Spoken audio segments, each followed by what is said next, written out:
Ela era evangélica de fé inabalável, daquelas que dobram os joelhos e sentem a presença de Deus. Mas o inferno, para ela, não foi uma metáfora. Foi um lugar real. E o mais surpreendente foi Nossa Senhora quem a trouxe de volta. Eu passei anos investigando histórias, algumas que viraram o mundo de cabeça para baixo.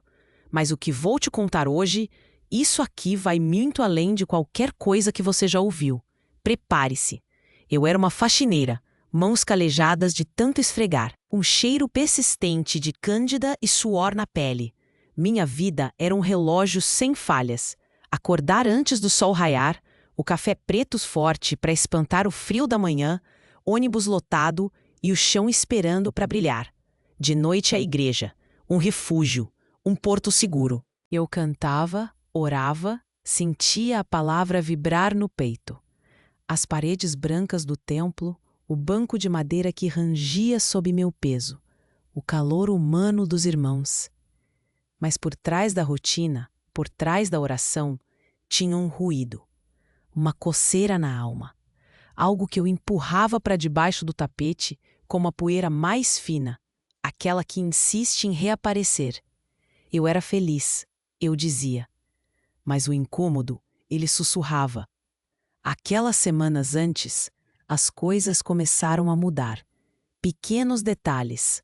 Um dia, encontrei meu terço. Sim, eu tinha um, herança da minha avó, guardado no fundo da gaveta, em cima da minha Bíblia. Eu tinha certeza absoluta que não o deixara ali. Depois o relógio da cozinha, sempre exato, começou a atrasar uns minutos. Depois, adiantar. Era como se o tempo estivesse brincando comigo, distorcendo a realidade. Eu me sentia observada. Olhava por cima do ombro, a pele arrepiada, um calafrio miúdo que subia pela nuca. Era um frio que não vinha do ar-condicionado, era de dentro. Isso te cutucou? Se isso cutucou algo em você, escreva agora. Quero a verdade. Aí veio o peso. Não era o peso do balde de água suja ou da vassoura molhada. Era um peso por dentro, no peito, como se uma pedra fria tivesse se alojado ali. A respiração ficava curta, arranhando a garganta. Um zumbido fino, quase inaudível, começou a morar nos meus ouvidos. Não era labirintite, eu sabia. Era diferente. Era um som que vinha de dentro, abafando os outros, e as quedas. Pequenas, bobas. Tropeçava no degrau da escada que eu conhecia de cor. As pernas falhavam do nada. Uma fraqueza que não fazia sentido, uma exaustão que pesava nos ossos. Eu tentava ignorar, orar mais, mas o zumbido crescia, o peso apertava. Eu estava me esvaindo. Se você já sentiu esse chamado, diga. Abre meus olhos. Naquela manhã, o mundo sumiu. As bordas se desfizeram. O som do trânsito lá fora, o cheiro de café queimando na vizinha, tudo se apagou. Um silêncio denso, pesado. Não era um silêncio vazio, daqueles que a gente anseia. Era um silêncio que soava, um zumbido grave que preenchia tudo. O tempo esticou, virou gelatina. Cada segundo, uma eternidade. Eu estava ali, mas não estava. Meu corpo, uma casca vazia. Minha mente, uma névoa espessa, branca. Eu achei que era o fim, a última batida, até que uma urgência me puxou. Eu senti um calor abrasador, que não queimava por fora, mas vinha de dentro, corroendo.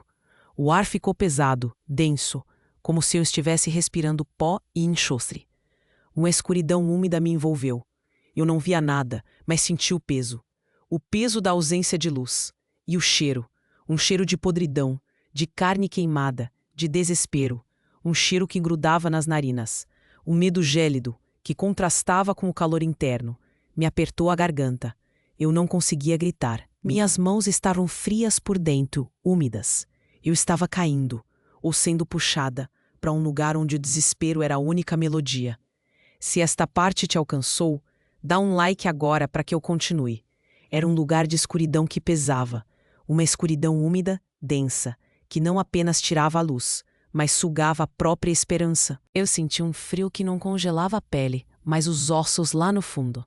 Um frio que vinha de dentro, sem queimar por fora. O ar era espesso, quase imastigável, com um gosto metálico amargo na boca.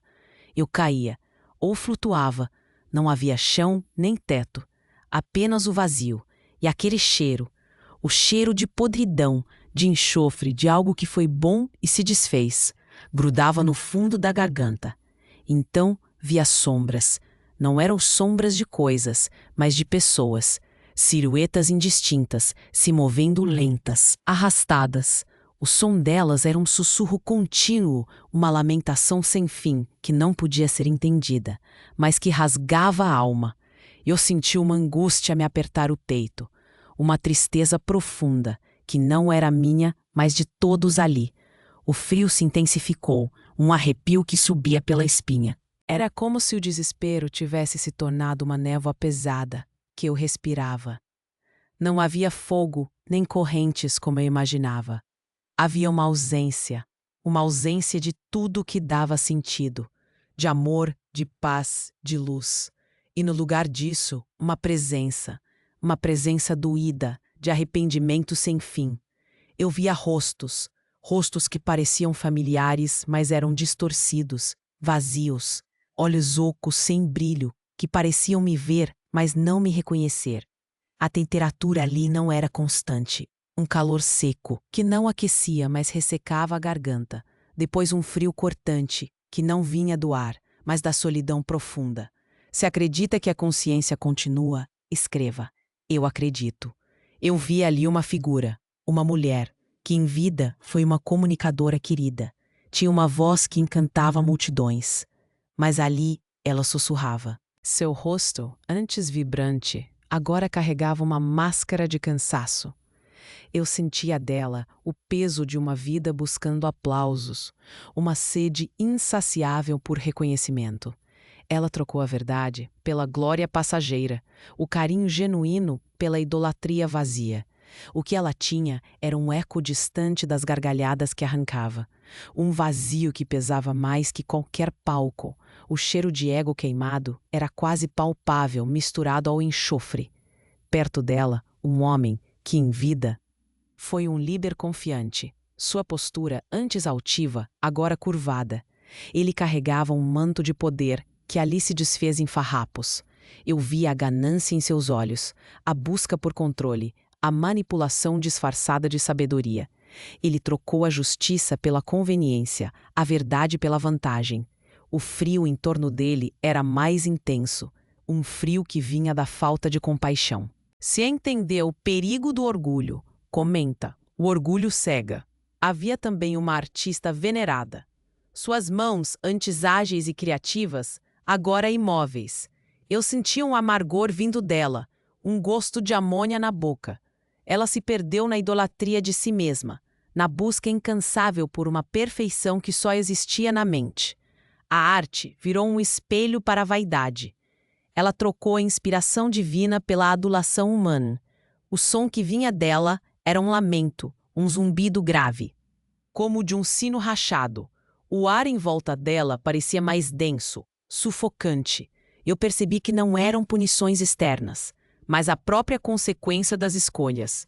A solidão que se escolhe, o vazio que se cultiva, o desespero que se alimenta. Era um lugar onde o passado se tornava presente e o futuro uma repetição eterna do que foi mal semeado. Eu senti o peso de cada erro, de cada omissão. Não havia acusadores externos gritando, mas uma consciência que berrava de dentro. E o que eu vi ali me fez questionar tudo. Minha fé, minha vida, meu propósito. Se precisa romper com o engano, escreve. Livra-me do engano. Eu estava ali, uma faxineira, testemunhando o inferno. Um inferno que não era de fogo, mas de ausência. De um calor que não queimava, mas corroía a alma. De um frio que não congelava, mas petrificava o coração. Aquele silêncio que soava, aquele cheiro de podridão e arrependimento. Eu não sabia por que estava vendo aquilo, ou porque eu estava ali. Eu era evangélica, eu servia a Deus. Eu tinha certeza da minha salvação. Mas então, uma voz. Não era um sussurro, era um som que rompeu o vazio. Um som que não vinha de ninguém que eu esperava. Mas então, uma voz. Não era um sussurro. Era um som que rompeu o vazio. Um som que não vinha de ninguém que eu esperava. Não era uma voz humana, nem angelical. Era algo antigo, profundo, que parecia ter acordado de um sono milenar. Um frio cortante que não vinha do ar, mas de uma presença me envolveu. O cheiro de enxofre se intensificou, misturado agora com um odor metálico, como sangue seco. Eu senti um arrepio que me fez tremer por dentro. Um medo que não vinha do que eu via, mas do que eu sentia que se aproximava. Uma sombra se destacou da escuridão densa. Não tinha forma definida, mas eu sentia seus olhos sobre mim, pesados, famintos. Era uma presença que zombava, que se deleitava na angústia alheia. Ela não falava com palavras, mas com pensamentos que se infiltravam na minha mente, gelados e insistentes.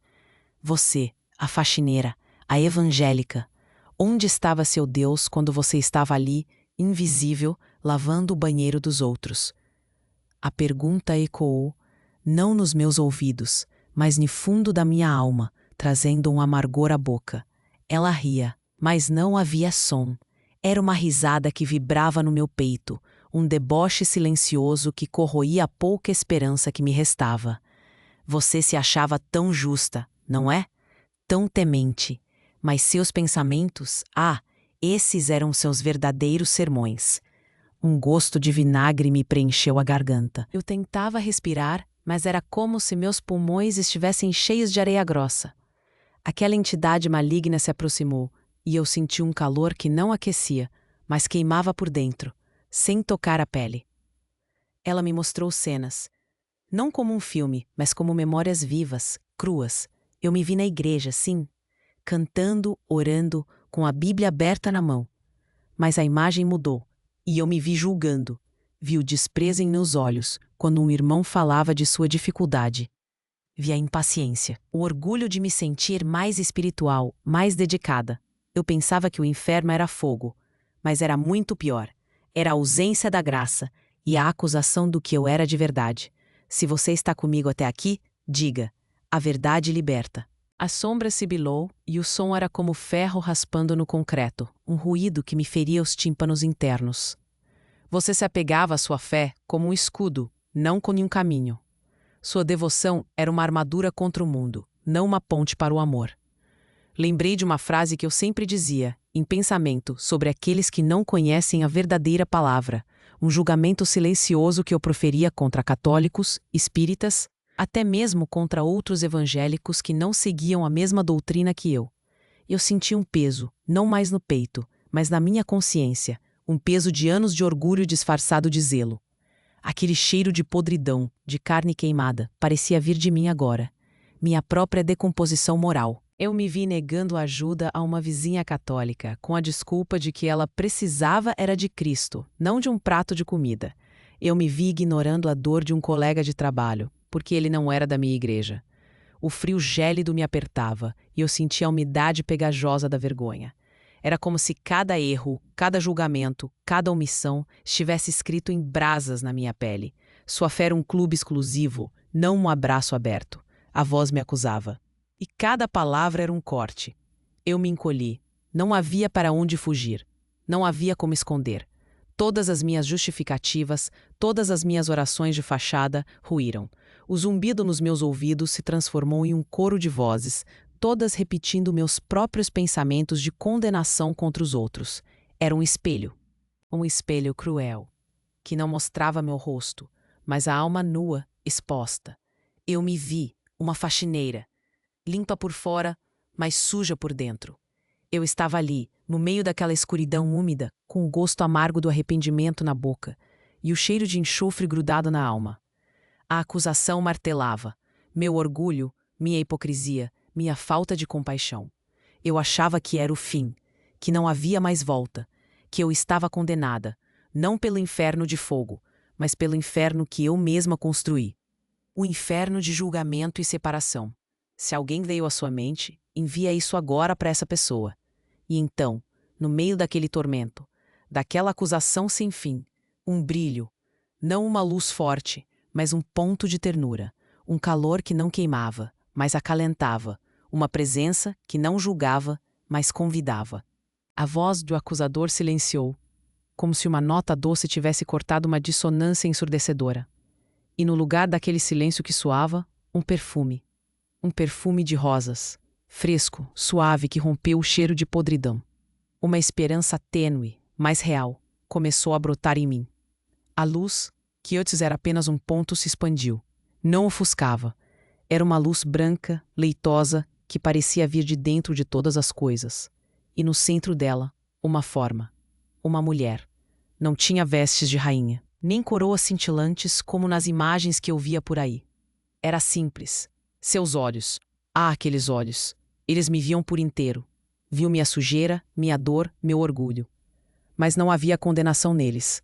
Apenas uma compaixão profunda, um olhar que abraçava a alma. O cheiro de rosas se tornou mais intenso, preenchendo cada canto daquele lugar de ausência, expulsando o enxofre e o amargor. Eu senti um arrepio, não de medo, mas de reverência. E então a voz. Não era um som que vinha de fora, mas que nascia no centro do meu ser, vibrando em cada célula.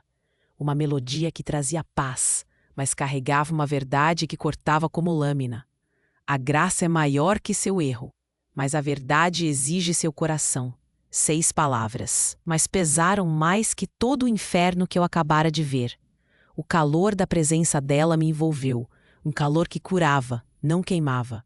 Sua fé precisa de amor, não de julgamento. O amor é o caminho. Uma segunda frase, tão direta, tão libertadora. Eu senti o chão sumir sob meus pés, não em queda, mas em rendição. Eu, a faxineira evangélica, de repente, me vi de frente com a graça que eu tanto pregava, mas tão pouco vivia. Eu entendi. Naquele instante, tudo se reordenou. Minha devoção não era um escudo. Era uma ponte que eu tinha deixado de construir. Minha justiça, um chicote para os outros, não um caminho para o amor. O peso da minha hipocrisia, da minha arrogância espiritual, me esmagou. Sim, mas a voz não me condenava ao abismo, ela me convidava a olhar para a verdade, para a graça que me era oferecida. Eu me rendi, não havia mais nada para defender, nem fachada para manter. Minhas mãos, antes frias e úmidas de angústia, agora tremiam com uma emoção que eu não podia nomear. Era alívio. Era dor, era esperança. A clareza doeu ver quem eu realmente era, por trás daquela armadura de serva de Deus que eu vestia.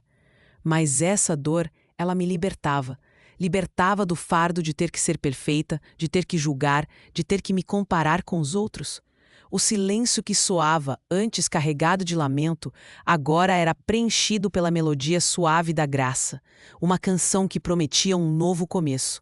O cheiro de podridão que grudava nas minhas narinas foi totalmente substituído pelo perfume das rosas, que agora parecia vir de dentro de mim. Se decide mudar hoje, comenta, novo começo. Se essa decisão é sua, escreve, Jesus, eu te escolho. Então veio a sensação física de voltar. O cheiro de rosas começou a se misturar, não se dissipou, mas se fundiu com algo que eu reconhecia, algo terreno. O cheiro de café, forte, amargo, mas tão real. O ar já não era denso e sufocante, mas leve, fresco. Eu senti um frio familiar, o frio cortante da madrugada, entrando pelas frestas da janela do meu quarto. Meu corpo, o peso dele de volta, esmagando o colchão velho. Eu não estava mais caindo ou flutuando. Eu estava deitada, em um colchão duro, com o cheiro de mofo e lavanda da minha casa simples. A escuridão úmida se transformava em sombras no meu quarto. Luzes miúdas. Os primeiros raios de sol, filtrando-se pela cortina rasgada, pintavam o chão de um dourado pálido. O zumbido nos ouvidos, aquele que me acompanhava há dias, sumiu por completo. Em seu lugar, o barulho do despertador. Um som estridente, irritante, mas que nunca me pareceu tão real, tão cheio de vida. Eu abri os olhos. O teto baixo, as paredes descascadas. Eu estava de volta. Mas a consciência, essa continuava pesando com a graça que me foi oferecida e com a verdade que eu não podia mais ignorar. Não seria mais a mesma faxineira. Se você valoriza relatos sem maquiagem, inscreva-se para caminhar comigo. Eu estava de volta, mas a consciência, essa continuava pesando com a graça que me foi oferecida e com a verdade que eu não podia mais ignorar. Não seria mais a mesma faxineira. Se você valoriza relatos sem maquiagem, inscreva-se para caminhar comigo. A primeira coisa que fiz ao levantar da cama, naquele dia que marcou meu renascimento, foi pegar a vassoura. O cabo de madeira gasto de tanto uso parecia diferente nas minhas mãos. Não era mais apenas um instrumento de trabalho. Era uma extensão da minha nova visão.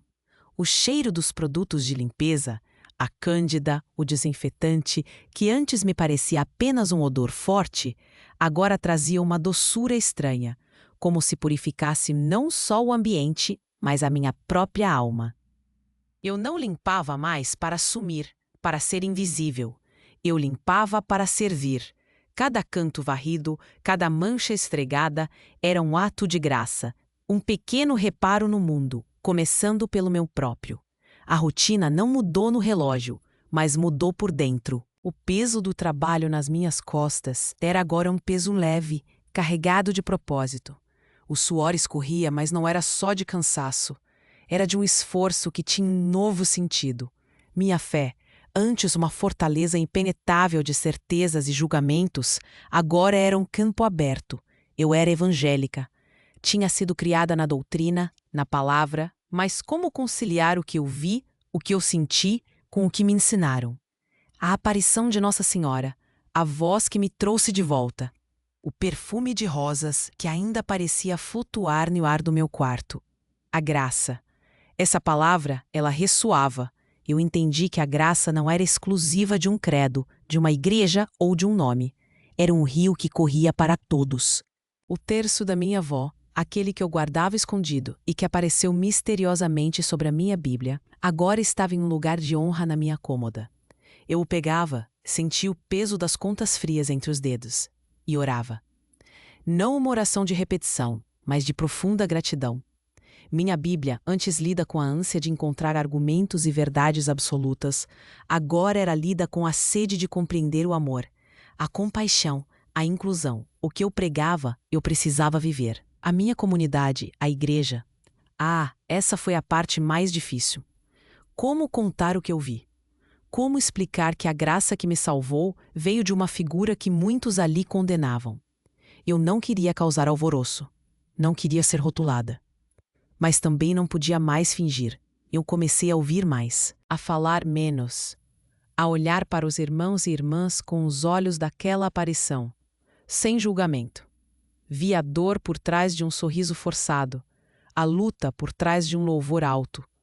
Eu parei de me sentir mais espiritual. A graça me ensinou humildade. Eu comecei a estender a mão para quem eu antes ignorava, para aqueles que não se encaixavam nos nossos padrões. Minha voz, antes firme em apontar erros, agora era suave em oferecer apoio. Se isso cutucou algo em você, escreva agora. Quero a verdade. Em casa, a mudança foi sentida. Minha sobrinha, uma adolescente com quem eu sempre tive uma relação mais distante, cheia de conselhos não pedidos e repreensões disfarçadas de zelo, notou. Um dia, ela me pegou olhando para o terço. Eu não escondi.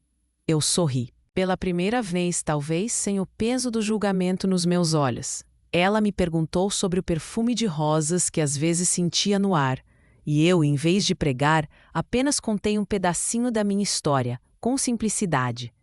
A graça se manifestava em pequenos gestos, em um abraço mais demorado, em uma escuta sem interrupções. Eu parei de querer controlar a vida dela, passei a amá-la como ela era. Minha relação com as coisas materiais também se transformou. Antes, eu economizava cada tostão, não por avareza, mas por um medo profundo da falta, de não ter. Agora, eu via a abundância da graça em cada pequena coisa. A comida na mesa, a roupa limpa, o teto sobre a cabeça. O desejo por coisas novas, por um conforto a mais, diminuiu. Não que eu renegasse o que tinha, mas o apego se desfez. O valor estava em outra parte, em servir, em amar, em compartilhar. O cheiro de rosas, por vezes, surgia do nada, como uma micro-recompensa, me lembrando que o essencial é invisível aos olhos, mas palpável à alma. Eu me pergunto, e pergunto a você que me ouve, onde está a sua graça? Sua fé é um muro que separa ou uma ponte que une. Suas certezas, elas te libertam ou te aprisionam no julgamento. O que você faria se, como eu, abre aspas ao cheiro de rosas, fosse levado ao limiar da existência e tivesse que encarar a verdade nua e crua de quem você é? O inferno que eu vi não tinha só fogo, tinha o peso das escolhas, o vazio das omissões. Tinha o cheiro de ego queimado, o gosto amargo do orgulho. E você? O que te acusa quando você olha para dentro? Sua consciência está em paz ou há um sussurro, um zumbido que você insiste em ignorar? Se você já sentiu esse chamado, diga: abre meus olhos. Se entendeu o perigo do orgulho, comenta: o orgulho cega. Eu não sou diferente de você. Eu era apenas uma faxineira, cheia de minhas próprias verdades, minhas próprias falhas. Mas a graça me alcançou, e a verdade, por mais que doesse, me libertou. Ela me mostrou que o amor, a compaixão, a humildade são a verdadeira linguagem do céu, a moeda que vale em qualquer dimensão. E que a presença que me salvou, aquela aparição, ela não veio para condenar, mas para estender a mão, para oferecer um caminho de volta. Você está disposto a olhar para o que te acusa? A abrir seu coração para uma graça que pode ir além das suas expectativas? A desconstruir o que você pensava que sabia para abraçar uma verdade maior? Eu não posso te prometer milagres. A vida continuou com suas lutas, com seus desafios. Mas a forma como eu encaro tudo mudou. Não há mais o peso da hipocrisia. Não há mais o medo do julgamento alheio. Porque eu já fui julgada pelo maior dos juízes e recebi a graça. E você? O que você decide fazer com essa verdade? Com essa graça que está sempre disponível? Se precisa romper com o engano, escreve: livra-me do engano. A graça está aí, estendida. Ela não pede perfeição, mas um coração aberto. Se essa é a sua decisão, repita comigo em voz alta agora: Senhor, eu aceito a tua graça. Abro meu coração à verdade. Quebra meu orgulho e ensina-me a amar de verdade. Essa é a sua oração. É o seu novo começo. Amanhã de manhã, quando o sol tocar sua janela, faça 4 coisas simples. Primeiro, pegue sua Bíblia ou o livro sagrado que você tem e leia um trecho sobre o amor, sobre a compaixão. Não para julgar, mas para sentir a doçura da palavra, o calor dela. Depois, olhe para a primeira pessoa que você encontrar, com um olhar diferente, um olhar de graça, sem julgamento, sem a pressa de classificar. Sinta a leveza desse gesto. Terceiro, renuncie a um pensamento de orgulho, a um preconceito que você carrega. Deixe-o ir. Sinta o alívio que isso traz, um peso a menos em seus ombros. E por fim, se há alguém que você tem evitado, alguém que você julga, envie uma mensagem simples, um abraço, um sinal de que a ponte está sendo construída, que a graça está agindo em você. A graça, ela espera, ela convida e ela transforma. Eu era uma faxineira. Hoje sou um testemunho vivo de que o amor e a compaixão superam qualquer barreira, qualquer doutrina, qualquer inferno. E essa jornada de descobertas não para aqui. No nosso próximo encontro, vamos mergulhar na história de um homem que duvidava da existência do céu. Ele foi levado a um lugar de paz indescritível, mas teve que voltar para enfrentar seu maior julgamento. Não perca! A verdade sempre encontra um caminho, mesmo nos lugares mais improváveis do Testemunhos de Nossa Senhora.